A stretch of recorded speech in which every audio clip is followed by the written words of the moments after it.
Very nice. Let's fade these guys out. That was a really smooth fade, wasn't it? Alright, I just want to check my audio. Make sure that I'm coming through. That was it. Yeah, I'm coming through fine. Okay, so we are live. My name is Sidney Winston. This is my channel. I'm an atheist, I'm a humanist, and I'm a Jew, and I'm a Zionist, and I have complex PTSD, and I'm an introvert. All right, enough about me. We have a situation that this is part 3, by the way, the continuation of the situation of the missing submersible called Titan. I have since yesterday. I had 2 streams yesterday, and since yesterday I've kind of got the timeline better in my head, and it still doesn't look good. It still looks grim. But I made a mistake yesterday by misunderstanding the length of the actual tour by the submersible. The way I read it was the tour was 2 hours long, and then an hour and 3/4, an hour and 45 minutes into the 2 hour total voyage, or total voyage, they were only 15 minutes from the surface of the ocean. And that's totally wrong. The way I read it was like, I think with one eye like this, or was it maybe that one? I don't know. So what I should have read it was this. It's a 2 hour dive. It takes 2 hours to get to the Titanic. And 1 hour and 45 minutes into that initial dive to get to the Titanic is when communication was lost. So the vessel was scheduled to surface at 3 p.m. So we have it quarter to 10 in the morning. The vessel's on the way down. Hasn't quite made it yet because it's got 15 minutes to go to get to the bottom. And communication is lost. Quarter to 10, 9:45 in the morning.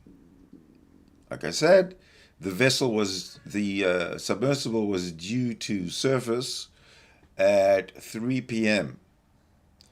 And it wasn't until 5:45 p.m. that the Coast Guard was called, advised about the situation. Think about this. Considering that we have a situation where there's a limited amount of oxygen, less than 20 hours of oxygen left at this point now, if the surface vessel had called the Coast Guard, as you know, within say 15 minutes of losing communications, that would have been a call to the Coast Guard at 10 o'clock in the morning instead of 5:45 in the evening. And the Coast Guard and all the apparatus that makes rescues work could have began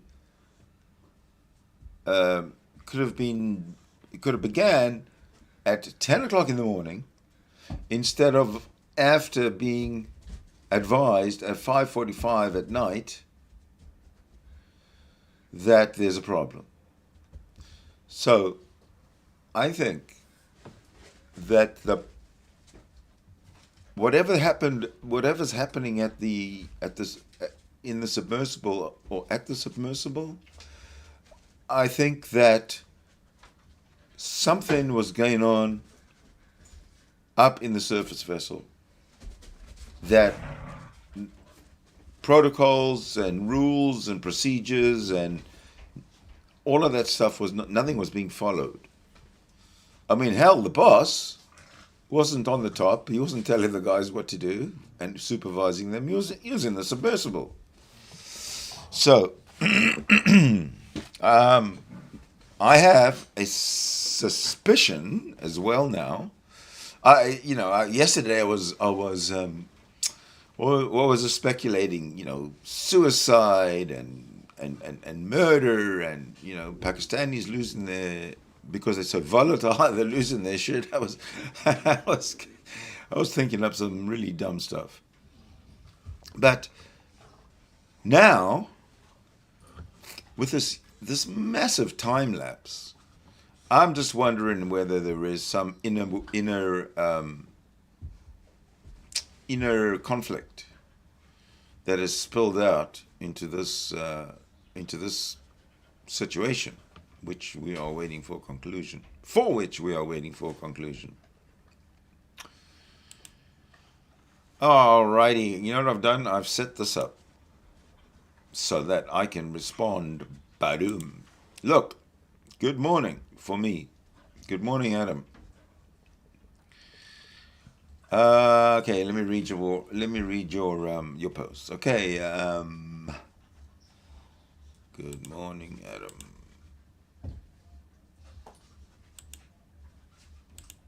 There's your post right there. Okay. Hello. Hey, Sydney, if they don't locate them in the next 9 hours, I can't see it being possible to rescue them before the morning. I agree. It seems to be that like 2 a.m. is the cutoff time. If they're not rescued by 2 a.m. Thursday morning, they're not rescued 2 a.m. Thursday morning, there might not be a rescue at all. There might be a recover.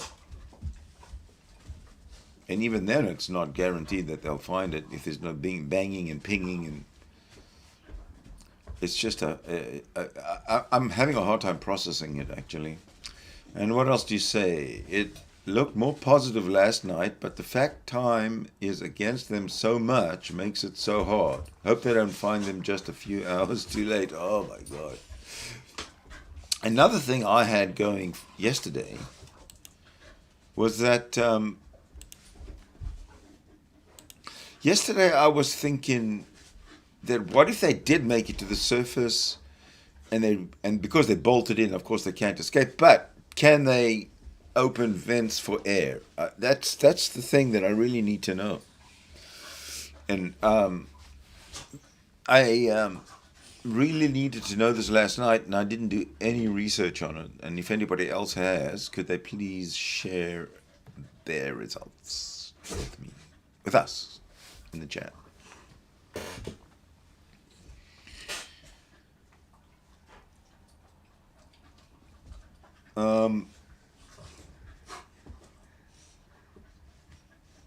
Where was I going? Right. Okay. So they're on the surface. Hopefully, they've got air vents and they can get fresh air. What was the other thing I was thinking of?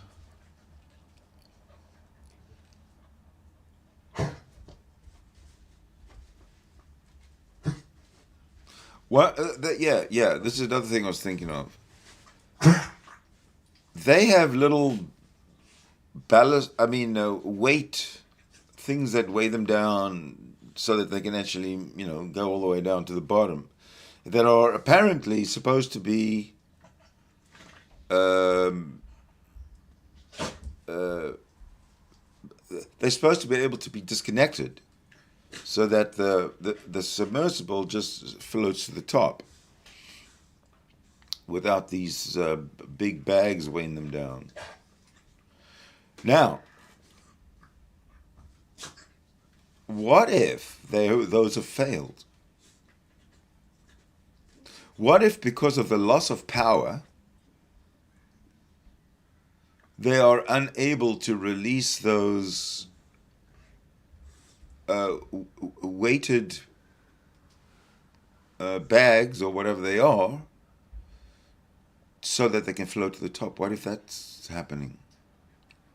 So they're stuck pretty much down at the very bottom. I think if that's what's happening, they lost power. They have no air.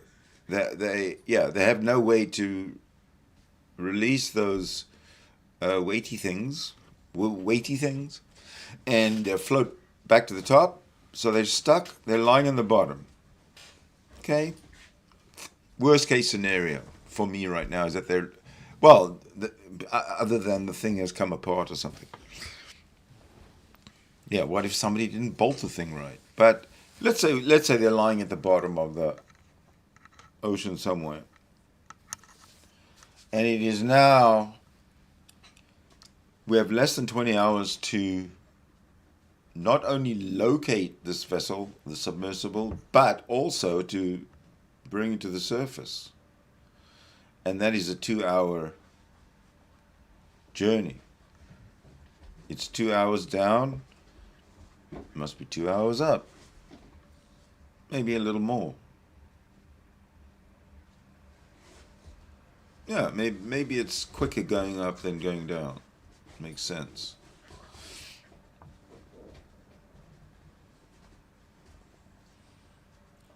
I think. So, what about what do you say? Is it time to catch up to the like really what's going on? Really what's going on? Oh, do you hear barking? Please stop barking, Your Highness, Your Royal Highness. Please stop barking.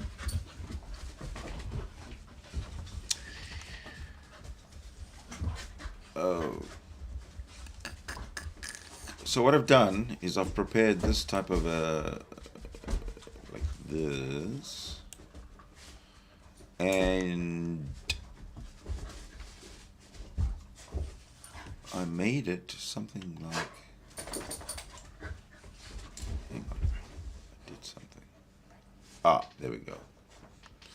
I did that so that I could. Woo, bang. Right. So, Adam, if they're still alive. Okay, I imagine the French ex-army navy diver, right, he's in there, new, banging every 3 minutes each half hour can be detected, and he's trying to calm them and reassure them help is coming. But right now, who knows what's coming on if they're still alive? Would someone attempt to murder others to save the air? At this point, who knows? Was there a gun on? Oh my God. I know, we can speculate till the cows come home. All right, but why don't we start with the BBC here? Okay, about an hour ago, this man here had something to say.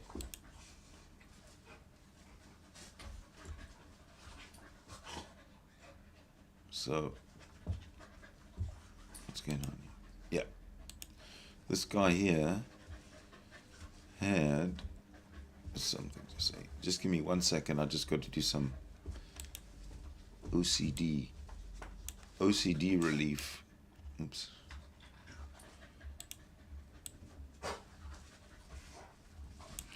Okay, so this dude here, he had something to say. Let's listen. Yeah, it seems like these guys were sort of infused with the innovative entrepreneurial spirit. They wanted to build something that could take people down, take researchers down to the Titanic for research. And they were funding it by getting these wealthy people to buy expensive $250,000 tickets on it. And in doing so, sometimes we push the bounds and the innovation gets ahead of where the regulations are. And I think the sense I get from that document and from statements by the company is that they were sort of proud of this innovative spirit. And if you're just writing tech code, then you can just throw things out there and you test it and you have this very quick iteration cycle, and that's part of the culture. But when you're putting people down at 13,000 feet, the laws of Mother Nature are going to take over. So I think they might have gone a little too far. And I admire the spirit, but we know from years of safe submarining what it takes to all the discipline, the rigor, the operational testing, the operational risk mitigation that you have to do to maintain submarines safe.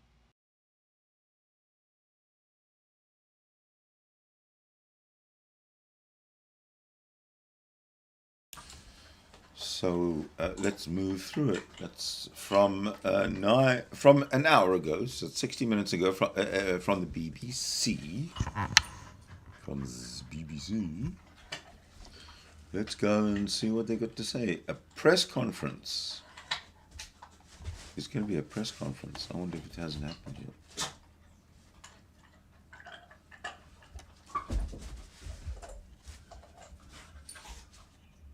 Oh, I think there's a press conference somewhere. Let's see. Breaking. Yeah. Press conference. Due to start early. The press conference has just started. Okay, let's see how much repetition there is from yesterday. The press conference has just started. Captain Jamie Frederick of the U.S. Coast Guard is introducing several experts who are there with him. He admits it is an extremely difficult time for friends and family of those trapped in the sub. Quote, "We remain in close contact with the family," he says. Okay, I want to say something about Captain Jamie Frederick. Who cares that you're remaining in close contact with the family? Is that the best news you have for us? There's a fucking missing submersible, and all you can say is you remain in close contact with the family. Nobody gives a fuck that you remain in close. In fact, we all expect that you remain in close contact with the family. Why are you telling us as if it's an anomaly or something you don't normally do? But this time we remain in close contact with the family. This is what I hate about the representatives or the face, the public face of the tragedy that's happening behind the scenes. Anyway, I won't hold it personally against Captain Jamie Frederick of the U.S. Coast Guard because he's just doing his job. Let's see what else he's got to say. More from Captain Frederick. I already don't like this guy. More from Captain Frederick, who says the area of the search has expanded. He says the surface search is twice the size of Connecticut. He says officials and rescuers are having to factor in sea changes and currents. Tick, tick, tick, tick, tick, tick, tick. There is an enormous complexity of it being so far offshore. Okay? Yes, obviously. There are things we don't have to... You don't have to tell us. You've shown us on a map where the wreck is, or we've all seen on a map where the wreck is relative to Newfoundland and relative to Boston. That's fucking far out there. I'll try and calm down a little bit. Okay, good. How many assets are searching? The U.S. Coast Guard currently have 5 surface vessels searching for the Titan. And they expect there to be 10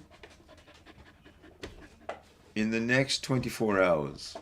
Hang on a second. There's less than 20 hours of oxygen left.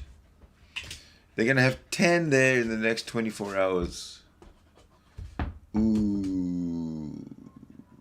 Oh, so there'll be 10 surface vessels. They're in there for the recovery. The search and rescue, I agree, is the status right now and should be.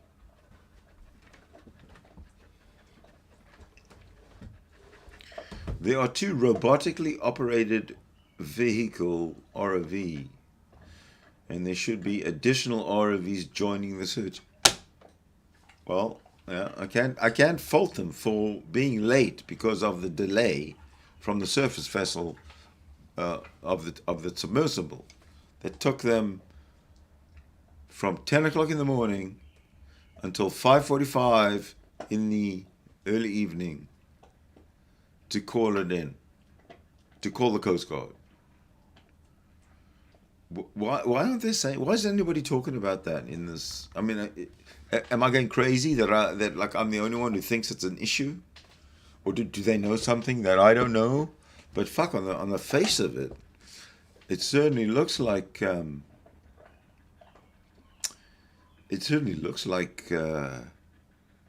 something suspicious. There's something very suspicious. I would like to be the detective that is put on this case. Except that I have no experience being a detective. But I still think I could be impartial. Very impartial. More information on the underwater noises. This has been going on for, since yesterday before I went to bed, and now until now that I'm not asleep anymore. Can you tell? More information on the underwater noises. Captain Jamie Frederick said that yesterday the Canada P3 detected underwater noises in the search area. As a result, ROV operations were relocated in an attempt to explore the origin of the noises. Although the ROV searches have yielded negative results, they continue. He added that the data from the P3 aircraft has been shared with US Navy experts for further analysis, which will be considered in future search plans. All these future search plans are becoming now search plans. Carrying on. Experts not sure what the noise was. All right, this is from 10:10, and my clock says 10:25, so 15 minutes ago. Experts not sure what the noise was. Next up, Captain Frederick takes some questions from reporters.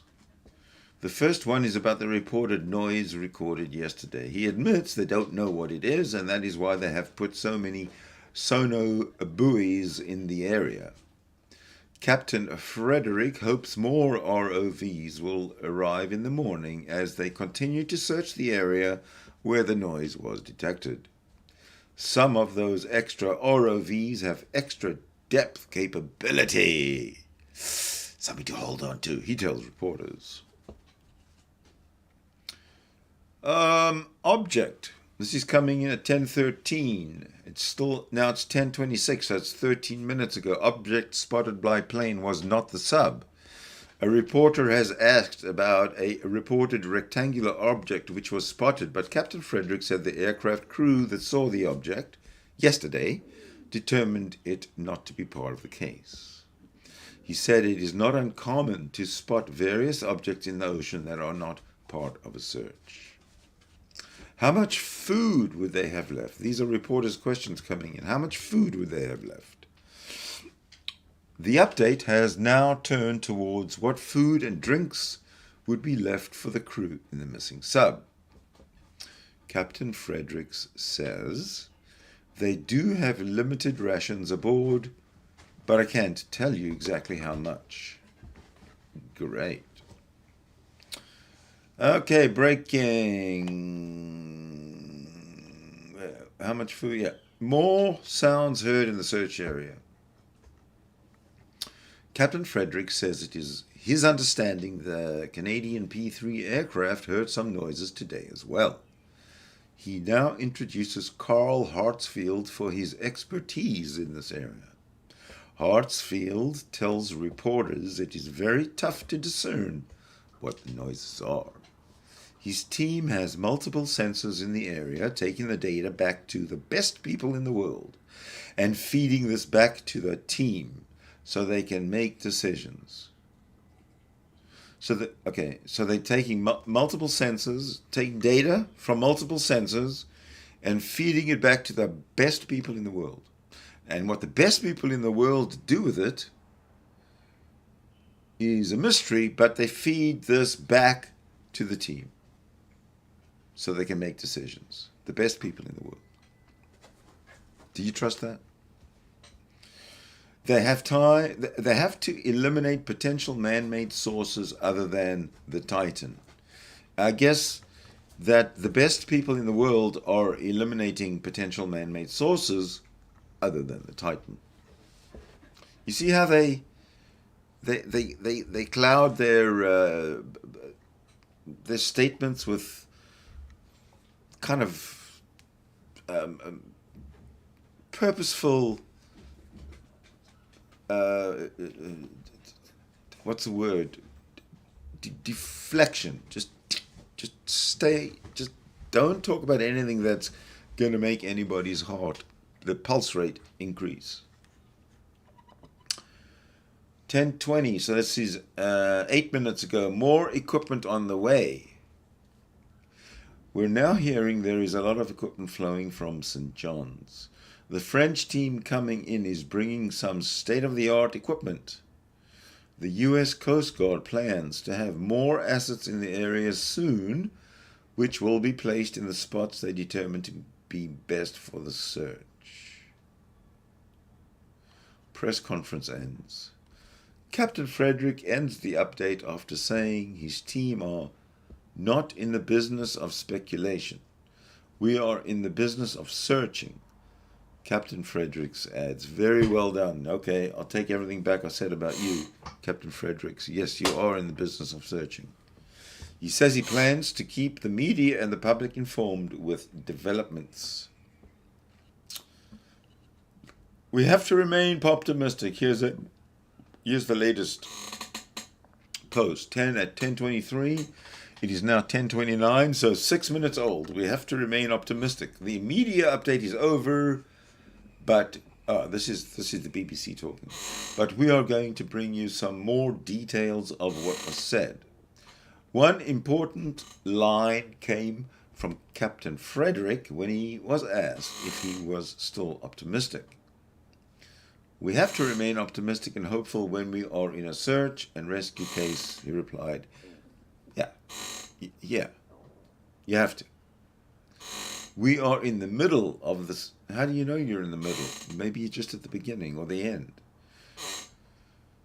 We are in the middle of the search and rescue case. Sometimes we don't find what we're looking for, and you have to carefully consider all of the factors. See, this is a way for him to say, we have absolutely nothing. Nothing. And he's going to carry on, and he says there are a lot of factors you have to consider. After considering all those factors, sometimes you're in a position where you have to make a tough decision. We're not there yet. Well, okay, let's see what that means. So we're going to be considering all the factors, and after considering all the factors, sometimes you're in a position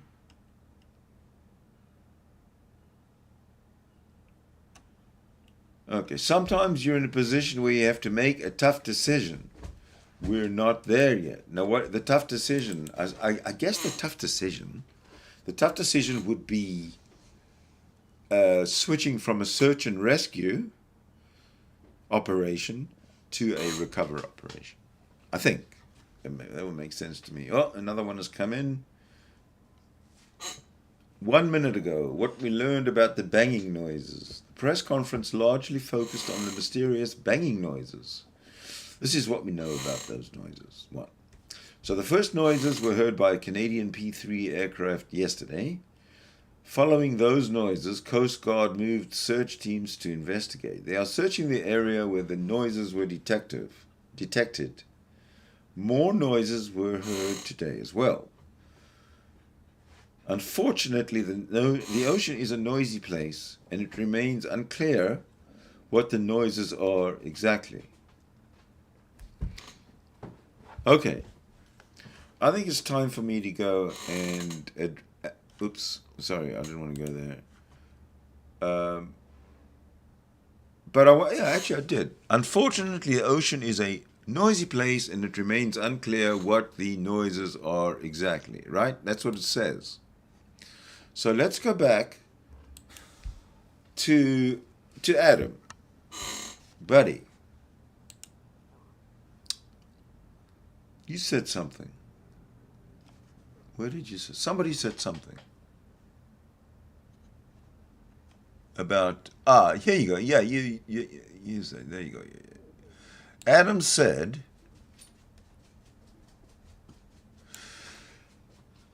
that an ex-army diver knew that banging every 3 minutes each half hour can be detected.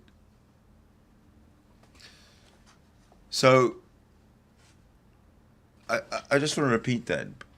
Banging every 3 minutes each half hour can be detected. Can be detected. And here, this guy says, unfortunately, the ocean is a noisy place and it remains unclear what the noises are exactly. So, this doesn't make sense. If, as Adam says, and I agree, that 3 minutes of banging every half an hour can be detected as not part of the usual ocean noise, then why does this guy say that unfortunately the ocean is a noisy place and remains unclear what the noises are exactly, if they coming every half an hour at 3 minute intervals, bang, bang, bang, bang, bang, bang, bang?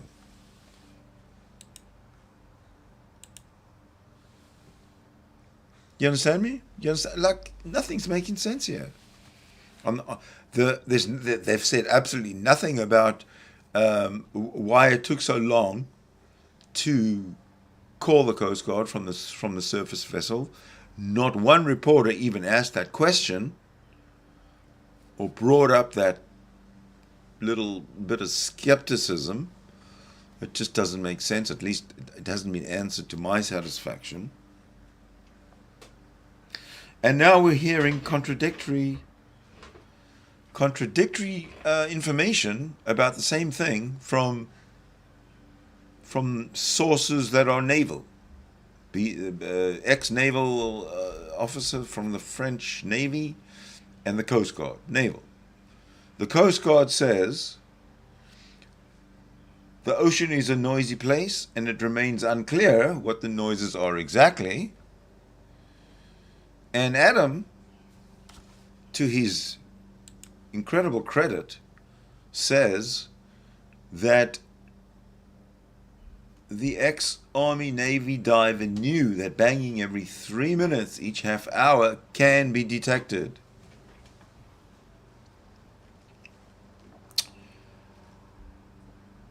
So we need to chew on that a little bit. But I want to carry on reading the chat. So let's move on. Okay, so yeah, if they're still alive, I agree on that one. Keyboard, okay. Would someone attempt to murder others to save the air? Yeah, I've seen that one. Unless the ship, okay, here's a good speculation.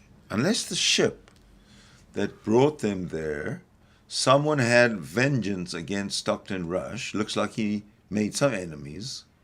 The fact that their fate depended on someone from the outside makes it plausible. Shame on that father for bringing his 18-year-old son. Yeah. Really? You've got billions of dollars, which you probably didn't think about making because somehow, it was easy. But you don't have common sense in your fucking head. Or the controls or software on board could have been tampered with before the trip. Hi, Kane. The son is 19, just for the record, and You believe the Titan imploded on the dive down? Yeah. That would have been like a total loss of. No, the only way it could implode. Well, I don't know. Yeah, maybe. I don't know what could cause it to implode other than like, a fire or something. But I'm no scientist, like I say. So let's get back to the. Looks like there's another. Yeah. What we learned. More key details from the Coast Guard's update. The area of the search has expanded. The surface search is now twice the size of the U.S. state of Connecticut, and the subsurface search is approximately 2.5 miles or 4 kilometers deep. Captain Frederick says, "We have to remain optimistic and hopeful when we are in a search and rescue case." That is just a repeat of what he said earlier. A French team is bringing some state-of-the-art equipment to help in the search. See, none of this engenders any confidence. State-of-the-art equipment. I'm still pissed, really, really pissed off, why the call was not made to the Coast Guard at 10 o'clock in the morning, and they had to wait from 10 o'clock in the morning to 5:45, 7.75 hours, 7 hours and 45 minutes to make the call to the Coast Guard. Can you imagine how much further ahead they would have been with that 7.5 hours to prepare?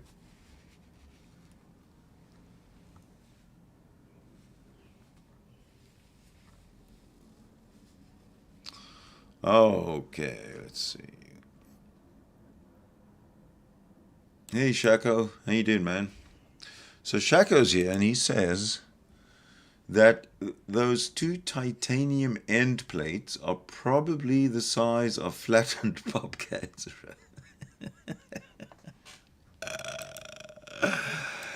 Oh, I don't know. I don't want to. I mean, like, can you imagine? It's like these people have gone through a black hole. Wow. What is the crushing pressure? I mean, let's say it did implode. Okay, now it's not a slow process. It's a, it starts off slowly, probably, but then it's like boom, it's done. So, what is the slow motion version of the implosion with the people inside, and what happens to them in a very slow motion way?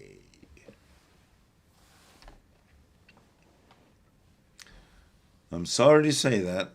Oh, I better throw it up there. I'm sorry to say that, but yes, the forces are immense at that depth. Yeah, I understand that. I know they're immense, but I wanted to know, like literally, a description, other than immense, but a description of the implosion with 5 people inside it, and a comparison of the size of the submersible before it implodes and what size it'll be after the implosion completes. Pronoun warrior, what are the occupants' pronouns? Do you know them by any chance? Well, no, I don't know them, but there's 5 males on board. One is a 19-year-old, and the oldest one, I believe, is 77. And one of them is the owner of the company, the submersible company. And one of them is a adventurer. The father of the 19-year-old is a very wealthy billionaire, very well connected, from Pakistan. And the the 77-year-old, I believe, is the pilot. He's an ex-naval Navy diver. So looks like we've got some more coming down the they all become one for one brief second. That's what I want to. That's what I want to unravel. I'd like to see that happen in very slow motion. You know, like a 100 million frames per second. That's what I'd like to see. All right, let's go see. Okay, the state-of-the-art equipment is followed by this guy here giving his 2 cents. So maybe we could have a listen, see what he's got to say.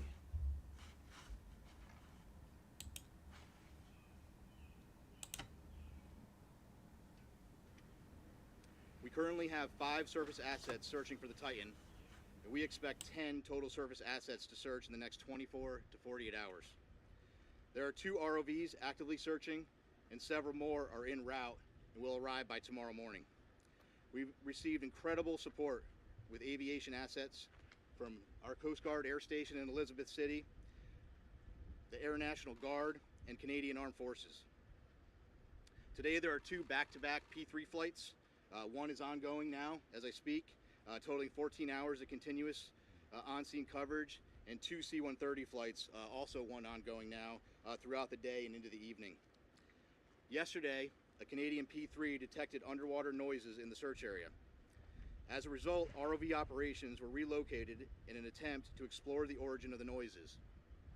Although the ROV searches have yielded negative results, they continue. Additionally, the data from the P3 aircraft has been shared with our U.S. Navy experts for further analysis, which will be considered in future search plans.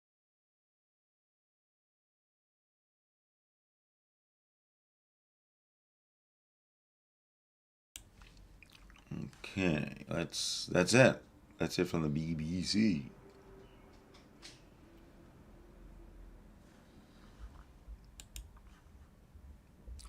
Back to the chat, because you guys are keeping it lively. Shako. That was their pronoun. One. Interesting. So here's a speculation or a thought. Here's a thought. Let's say it was possible, once they all became one, let's say it was possible to extract DNA from that one. I'm not any expert on genealogy or the science behind it and everything, but what do you think would be extracted from the DNA of the one? Shako, any ideas?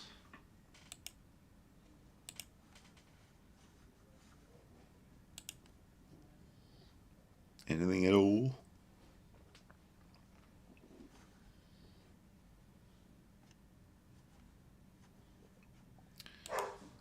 No, I don't know either. I'm just wondering where to go. Actually, there are other things I want to discuss with you, by the way, today.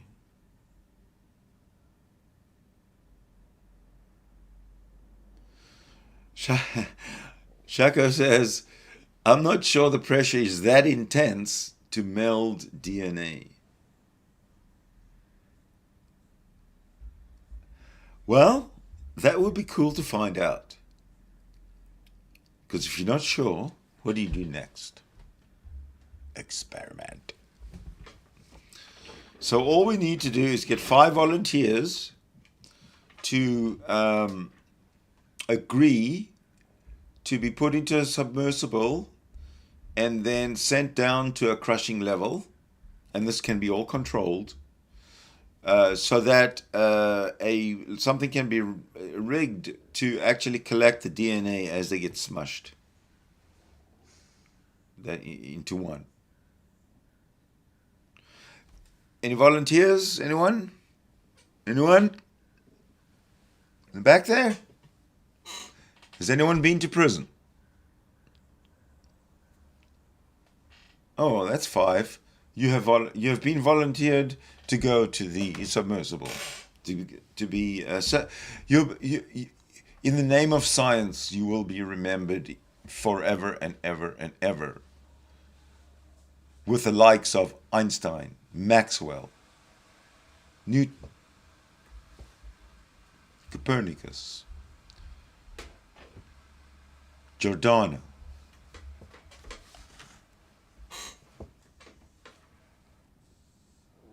and Arid Ra.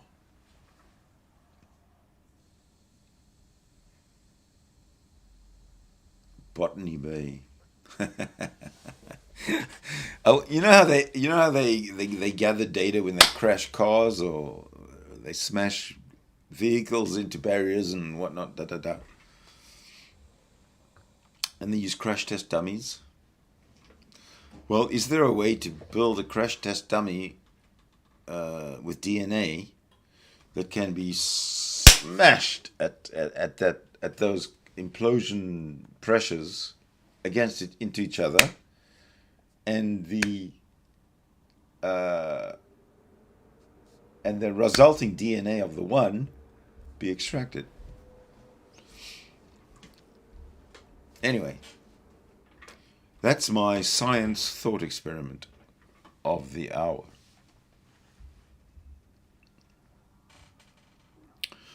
Now, I was mentioning that there's other things on my mind that I'd like to talk about.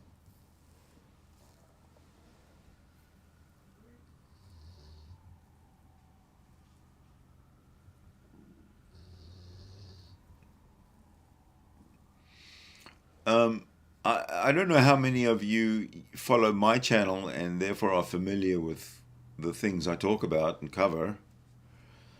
And I don't know how many of you are simply here to watch the latest about the submersible. But in my world, there are 2 things I need to discuss, or I need to get out there. One is Nakasuchi. If you know who Nakasuchi is, he's a YouTuber, very nice guy. He had or has a YouTube channel called The Raging Atheist. He's now not a raging atheist anymore. He's not even an atheist anymore. In fact, he was talking about becoming the possibility of him now becoming a Christian minister. So, and that's not really what I want to talk about. What I want to talk about is a pattern. If you're familiar with the Raging Atheist community, you're familiar with Smokey Saint, you're familiar with Kalilula, Justin Downing, you're familiar with maybe even Matt Bell, but that's way back in the past. So what I'm saying is that when there's a 180 degree switch by somebody, no matter who it is, it seems to show an underlying condition. When Smokey Saint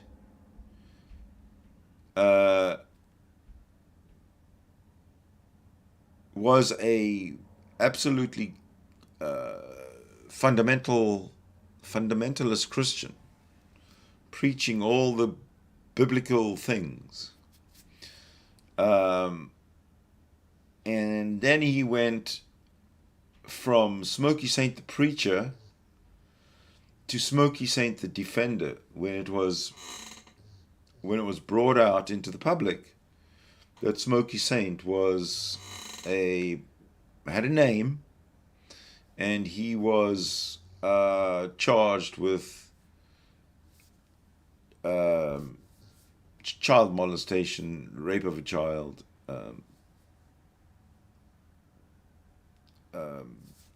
whatever, sexual battery with a minor, something like that, over time. Serious charge. At the same time, we have Justin Downing. Justin Downing, born a Christian, a believing man, believes in God. But then Justin Downing claims to not follow the Christian religion anymore at some point in his life. He said, fuck this, Christianity's stupid and sucks. He's correct there. But he said, I think I'm just going to drop religion and become an atheist. Okay, I didn't know him at this time. I didn't know him when he became an atheist. And at some point after being an atheist, I don't know how long he was an atheist, but at some point he dropped the atheism and went full on, headlong, straight, 100% into Islam. And became like a Muslim philosopher and a preacher, and all the Muslim community looked up to him, revered him, gave him the floor, let him preach. And all he did was talk shit, like philosophy. Philosophy. That's his base of evidence. His brute fact of evidence is philosophy. And religion and philosophy are one and the same. And philosophy is just thinking, it's just ideas. And it turns out that this Justin Downing, he was charged and convicted with raping his own child. And he's now serving 12 years in jail. Hard time. Nobody's going to see him for the next 12 years. If he gets out at all. I don't even know if today he's still alive. But he's been in jail for, I don't know, since February or April or something like that. I don't know. But a few months. He's got 12 years to go. And now we have Nakasuchi,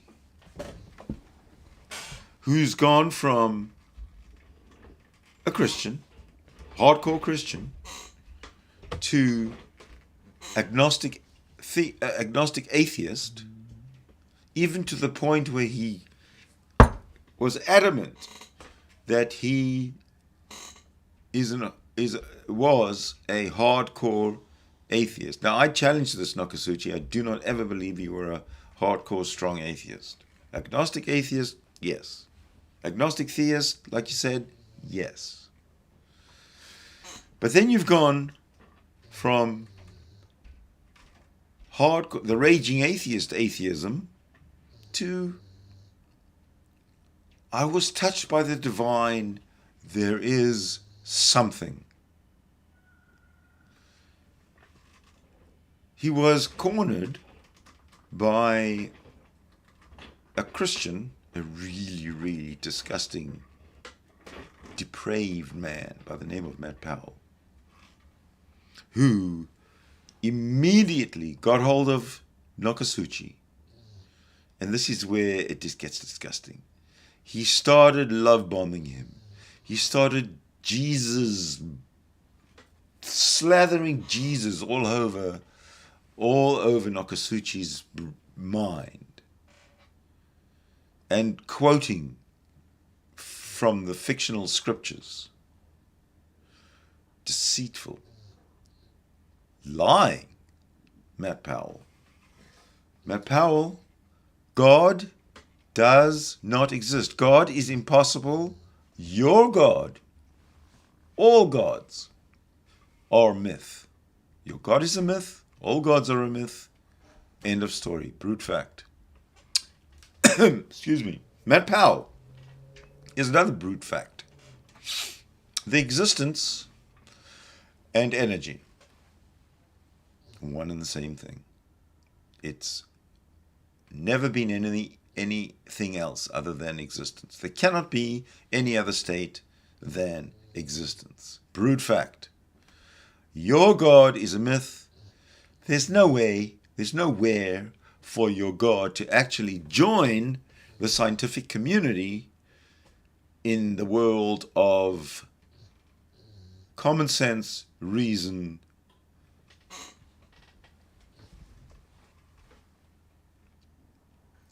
and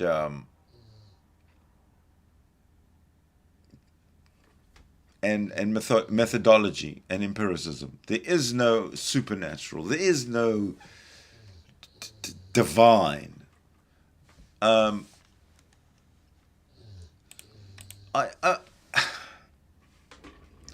I really abhor what you're doing to Nokosuchi. You're taking a vulnerable man who's just gone from Christian to atheist to being touched by the divine, by, I mean, like all this stuff is happening to Nokosuchi that we don't know about it, based on the pattern of what happened to all the other guys that I mentioned. They went from one very, very strong belief to another very, very strong belief to a third very, very strong belief. Okay? That is not normal. So that's what I want to talk. That's one of the things I want to talk about.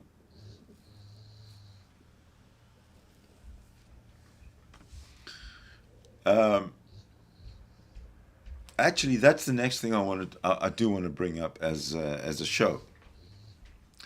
But I think I've spent a hell of a lot more time than I needed to talk about that. So let's go back to the chats and see what I've missed.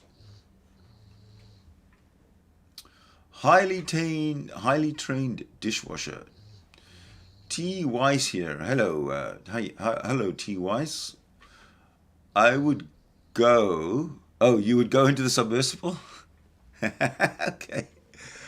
I would go, but only if the other occupants were African. Uh-huh. Where are we going?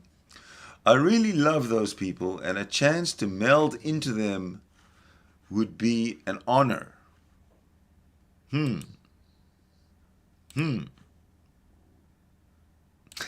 think I do have something to say about that, T. Wise. Ew. Because you wouldn't know about it. I mean, yes, you'd know that you were going to be melded into them. Okay. There is an ick factor. Definitely an ick factor, but okay, you be you. Let's go to the next one.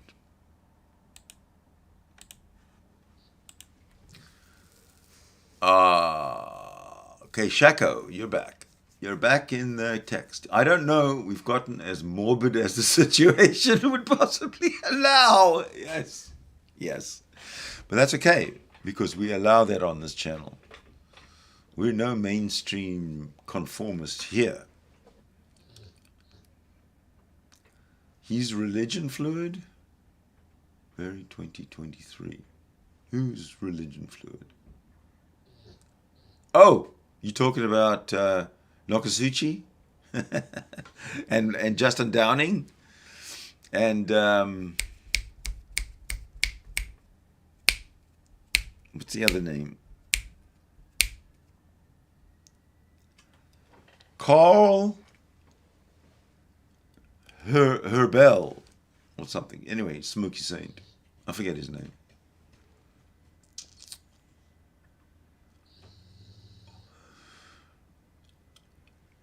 Jesus slathering must be particularly repugnant to a Zionist atheist. Nah, not at all. I don't give a fuck. Jesus is a myth. So, you just take your mind off to where you'd like it to go. And, yeah, man. It's all good. Jesus slathering. Actually, you could take Jesus the myth and do anything you like to this Jesus the myth. I would like to do this to Jesus the myth. I'd like to take the body and cut it off like a marionette and attach strings to it. So I would be controlling the movements of Jesus, because Jesus is just a puppet. See what you can do to myths? You can make up anything. Nakasuchi, oops, sorry. I don't have your view. Nakasuchi experienced a veritable Jesus Bukkake. Tragic. Indeed. Yeah. It was something, it was, in fact, you know what, while we were waiting here, we could watch some of it. I do have it. I do have it. And if you want to watch a little bit of how he's degraded and his reasons, he just makes up. You know, with all due respect to you, Nakasuchi, I'm not trying to knock you, but you just made up the divine. You've been ever since I've met you as a raging atheist, and you made a whole lot of sense most of the time. I remember coming into your channel and telling you that you need to concentrate and focus on God is impossible. God is a myth. And you wouldn't go there. So you were never an atheist. You were never an atheist. Even though you have a video agreeing with me that God is an impossibility. I've showed it a few times. I'll show it again. But thanks, Shako, for the great screen. I mean, the great stream comment. Thank you. But Nakasuchi, even you yourself will admit that the common sense and reason has left you. How is that possible? All right. If I see any ones, well, actually, no, I won't. Let's go back to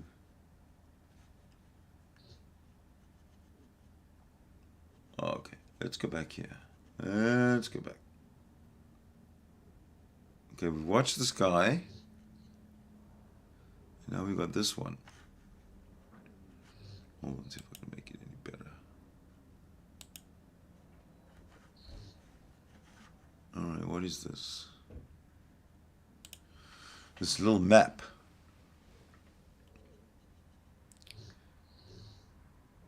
All the ships in the search for the Titan, ships in the hunt for the Titan submersible. Well, there you get to see how far away it is from anywhere. So the Terry Fox, the Horizon Arctic, the Anne Harvey, the HMCS Glass Bay are way far. The only one that's close, and not even that close, is L'Atlante.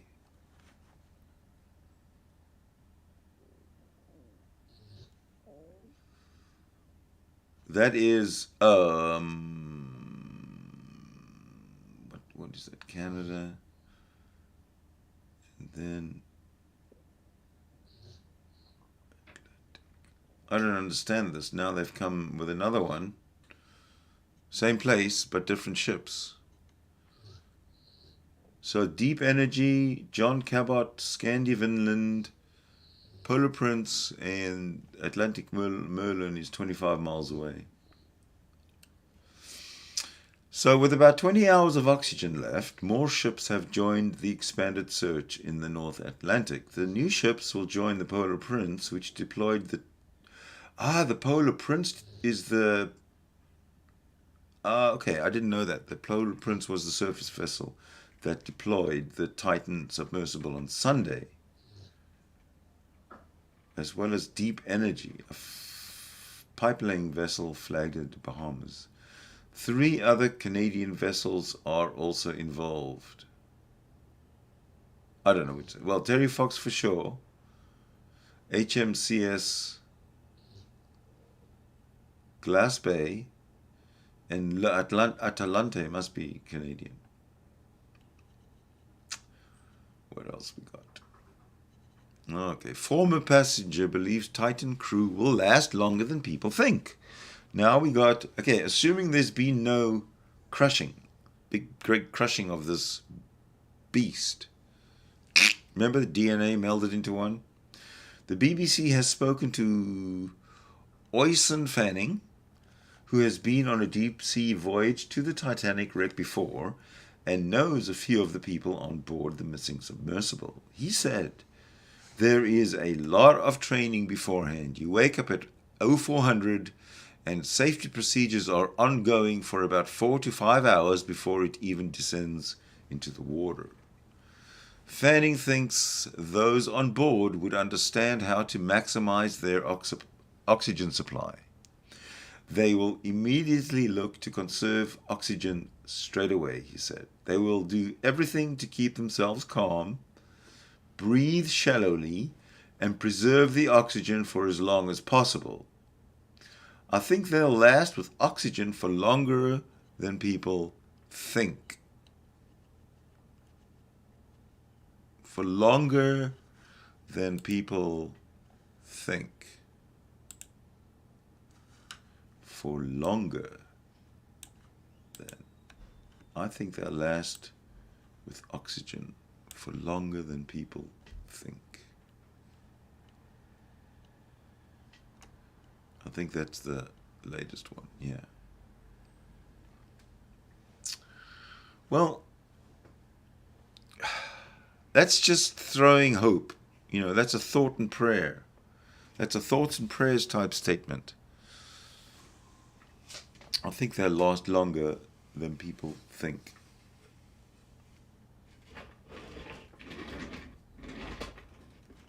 All right, I'm just going to do a quick reload of this page because I want to see if they've changed the number of hours. No, they still say the crew have less than 24. Sorry, less than. The crew are thought to have less than 20 hours of oxygen left. Less than 20 hours. Well, you know, I've been on this thing for over an hour, and there was less than 20 hours of oxygen when I started. That's an hour ago. Now there's less than 19.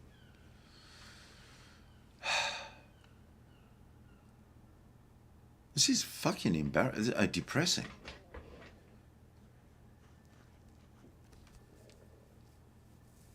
How would you like to see something different? Just to lighten the mood a little bit.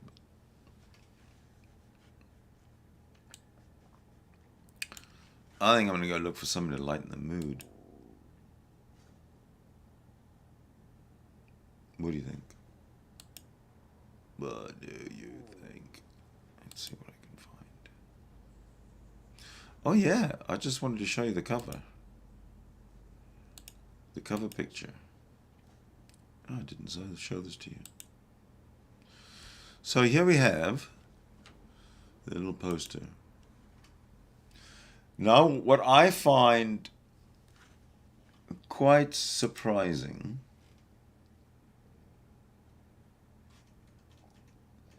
give me a sec here.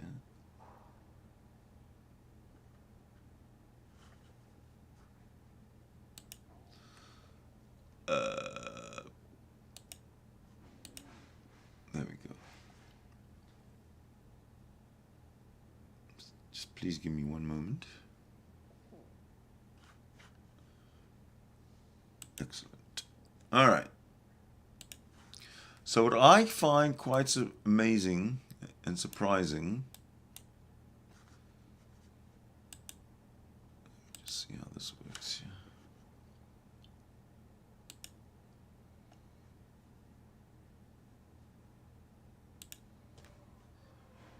here. And there we go. So what I find surprising. It's not working for me. Why not? Something's supposed to be working for me.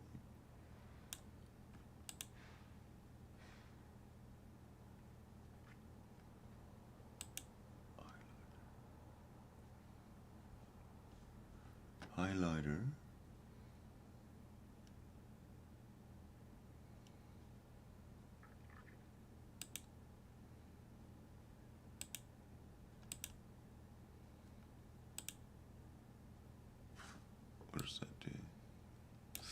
Okay, I was just messing with something which obviously I haven't figured out the the way it works. But if you look at this, I just want to bring into focus. Sorry, I'm just mumbling here, but I just want to bring in this. This was posted at the premises where this submersible was being built. Okay. Somebody went, as soon as they found out about the news. A reporter went to OceanGate, to their hangar or whatever, and they found that OceanGate, make it bigger. Go bigger, bigger, bigger. Can I make it any bigger than this? Come on. Yes, I can. I know I can. See how you make things bigger? There we go. All right, so OceanGate, their door, the signage and everything had been removed. It appears as if the OceanGate sign outside has been removed and the bay windows have been papered over. So that's another suspicious thing, isn't it?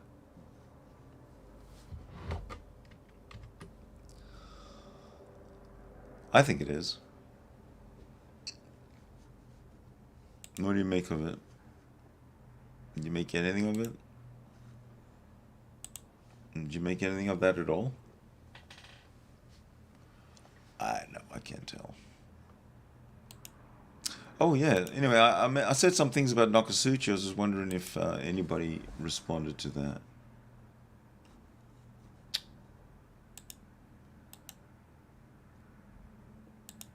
How do I close this damn thing?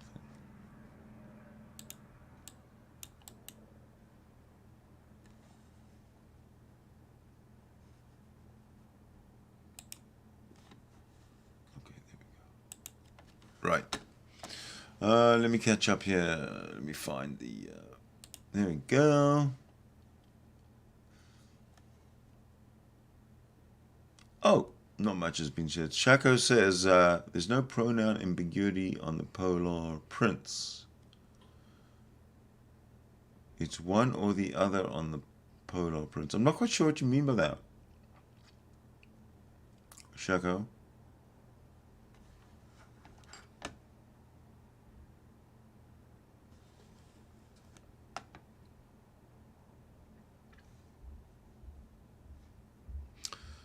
I think you know what? While I've got this screen up, I'm just going to work on this tool that I got here. Hold on a sec, because now it's got me all interested. There we go. What if I just do? Ooh, look, look. Is it working? Can you see it? No, you can't see it. Too damn bad. I can see it, you can't see it. That's weird.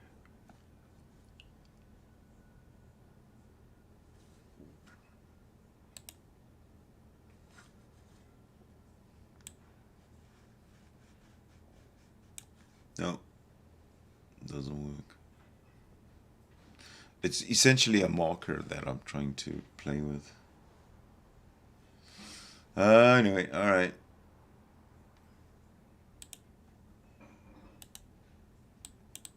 How do I close this damn thing?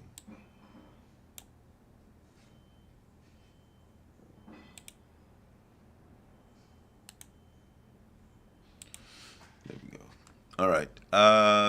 Looks like we got some.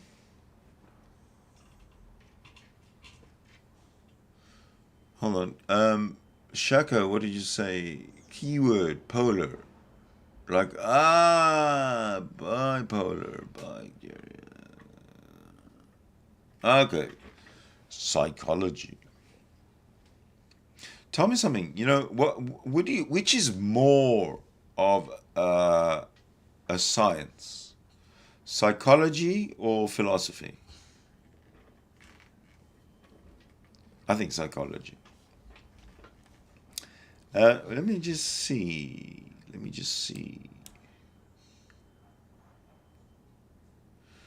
All right. It looks like we have another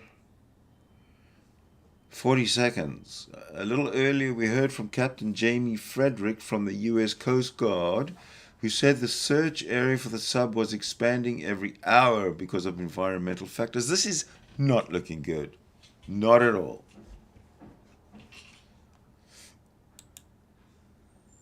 Titan Rover, I see you. Welcome. Do these occupants have to decompress on the way up if they are found on the bottom? Shako, the all-time great question. Psychology has probably overtaken philosophy as a science sometime in the last 300 years. Indeed, sir.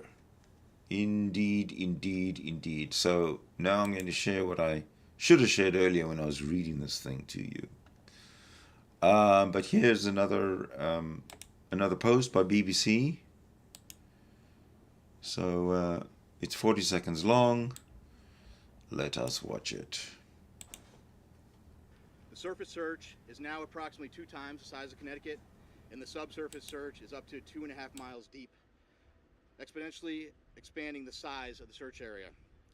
We also have to factor in the ever-changing weather conditions, currents, and sea states that expand the search area every hour. There is an enormous complexity associated with this case due to the location being so far offshore, and the coordination between multiple agencies and nations. We greatly appreciate the outpouring of support and offers to provide additional equipment. The Unified Command continues to prioritize assets and resources in order to provide the best capability in the most timely manner.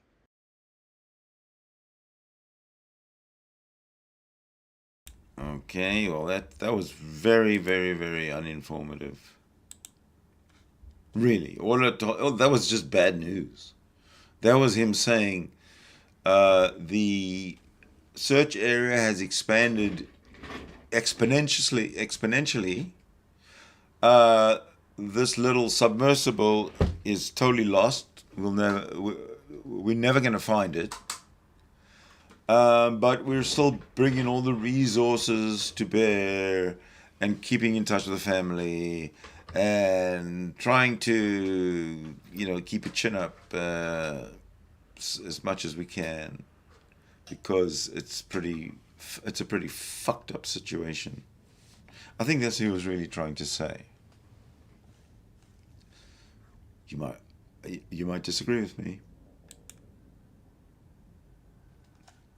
So Shako, you believe that philosophy is equally valid and useful. Yes, it might be. It might have its uses.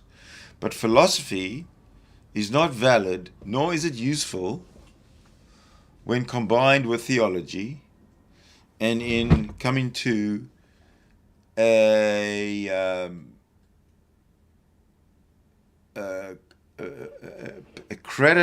credible, verifiable, common sense, and reasonable conclusion that there is no God. Philosophy, you can use it for coming to the conclusion that there is no God. But it doesn't prove anything. There's no proof in philosophy, other than Marcus Aurelius, of course, the great Stoic.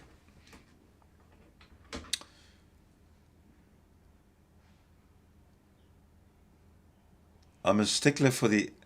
Shako says, you're a stickler for the absence of God. I know. He's talking to me. Yes. It's not the absence of God. It's not that God was there and all of a sudden he's not there anymore, like he's absent. There never was a God. It's impossible. It's a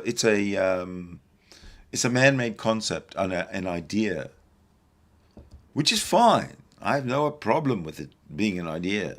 There's lots of ideas that people hold on to that other people don't know. Lots of people are superstitious in certain ways. I have always been superstitious in one particular way since I was a child. And I haven't really changed that one little superstition. It's nothing. It's just part of a ritual, or not a ritual. It's, while I'm doing something, in the process of doing something, there's one particular series that I do exactly the same way. I never waver. Anything else can happen, but this particular series goes A and then B. Never B then A, although it could. That's all I'm saying. That's all I can tell you about that. So let's see. BBC says still 20. I'm gonna refresh it again. Still 20 hours of oxygen.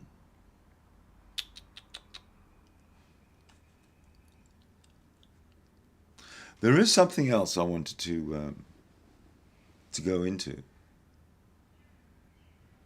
The second thing that I was wanting to do, which of course has nothing to do with submersibles. I wanted to go here.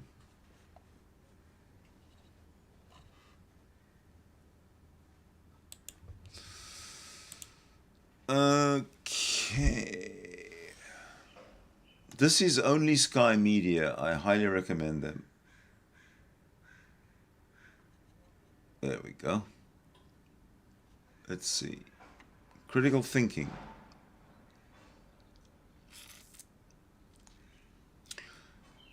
A tale of two vessels lost at sea. Okay, I don't know. Thinking about AI, the future. Actually, let's go to the menu. There we go. If you go to you go and see news, culture, arts, comedy, science.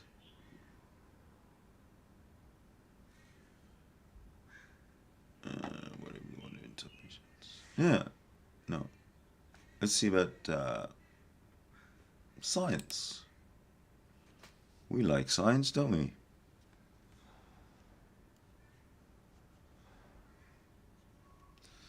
World is still burning. ChatGPT. How we create truth. Deep dive. Ooh, deep dive. Okay, I'm going to look for a little. This one says space. I love space, but I don't want to talk about it here. I want to talk about.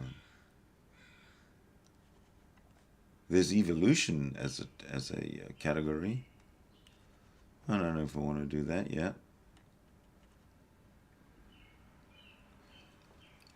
Let's go to culture, see what comes up under culture. Myth and folklore.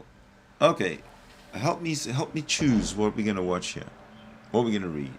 Okay, psych or social, history, education, family, sex and gender, myth and folklore, or leaving religion. I'll let you guys decide where we go. Actually, are there any people left watching? 3 of you hanging in there.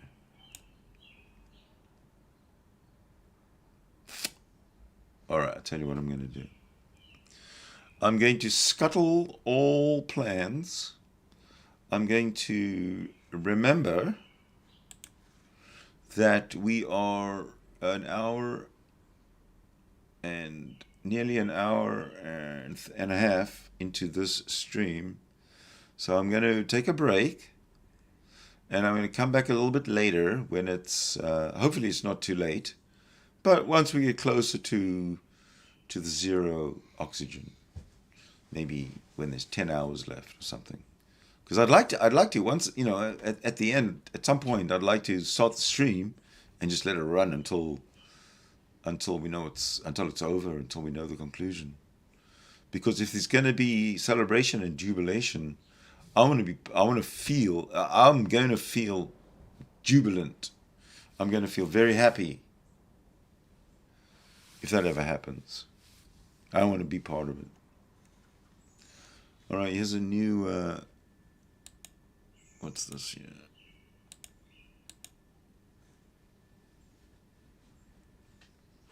Just how deep underwater could the Titanic sub be? The Titanic submersible could be in ultra deep water. The craft is capable of reaching 4,000 meters in depth. It was on its way to the site of the Titanic wreck, which lies on the ocean seabed at a depth of 3,800 meters. The Titanic wreck is nearly 4 kilometers down. All right, so let me bring you this. So to give you an idea of how it works, people who are just diving, recreational divers, you can go down to 130 feet. That's about it. 40 meters. 984 feet, 300 meters is where this particular submarine, Vanguard class, I guess, submarine can live. Sunlight can penetrate to a depth of 1,000 meters, of 1 kilometer, 3,200 feet is where sunlight penetrates to. Let's go down, down, down, down, down, where the wreck of the Titanic is. All the way down there. And it takes 2 hours to get from the top down, down, down to the wreck. It's a 2-hour ride. And a 2-hour ride back up. These people, I suspect, are down at the bottom here. It's still looking bleak, but I'm expecting some superhuman hero stuff. That's what I'm expecting. We have questions. Let's see.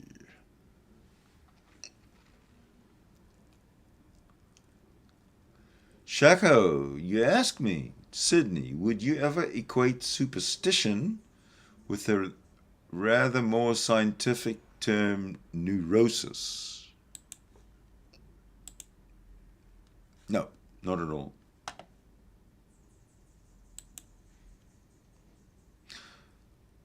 Although I wouldn't rule it out entirely, because in the extreme, maybe. But just the general superstitions, how. Have you ever watched? Do you ever watch soccer? Like high-level soccer, Premiership, national teams and stuff, Champions League competitions.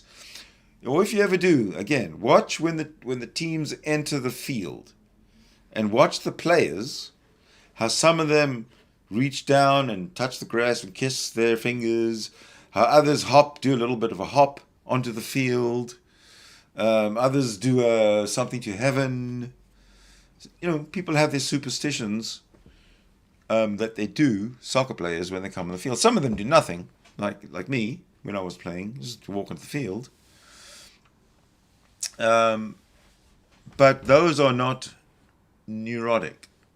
Those are just superstitions that wouldn't be classed as a neurosis. And I'm sure you'd agree with me. Would you not? Yeah, of course you would. All right, let me just go up here and see.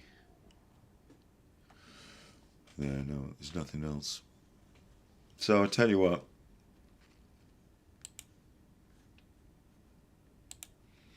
I think it's time to say I will see you soon. I think I'm going to bring this to a little bit of an end. And I will see you soon, because the search will continue. Thanks for being with me, everybody. Stay tuned. I'll be back soon.